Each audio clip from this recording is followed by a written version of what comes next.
All right. What do you make of these warnings today of a gas shortage? I think they're real. I think all the writing's on the wall, and the government funded all of these activists in the budget to take legal action against new approvals and approvals that had already been given. So they're going to bog these companies down in the courts for years, which means that the gas in Narrabri, for example, is not going to come online, which is designed to come into the domestic market. And if they don't allow that gas to come online, you are going to see shortages. I mean, people are seeing massive spikes in their power bills at the moment. People's electricity prices in Victoria are going up by 31%, by a third. And there's more to come. And the government is adding to that pressure. People's electricity prices and the gas prices are higher under this government because of the decisions they're making and some decisions they're not making. You need more gas into the market.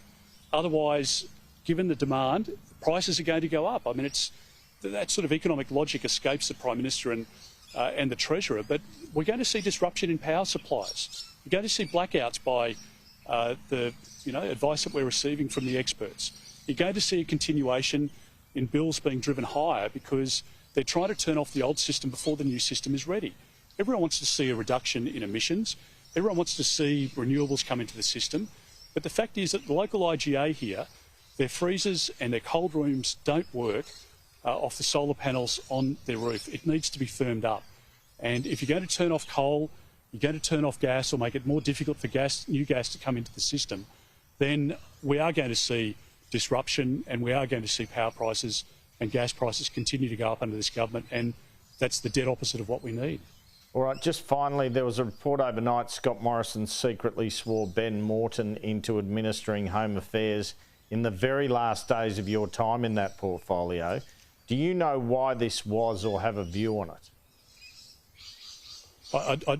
No and no, I guess, is the answer to your question. So that's for others to comment on. I wasn't aware of it, and I just don't know anything about it. So not something that I'll comment on. I've made comments previously in relation to those matters, and I wouldn't add to them. Peter Dutton, thanks so much for your time. Thanks very much, Andrew. Thank you. Well, Opposition Leader Peter Dutton there speaking to me a short time ago. I should add that Ben Moreton has since told The Australian that appointment of him to a section of the Department of Home Affairs was gazetted about the time Peter Dutton left the portfolio.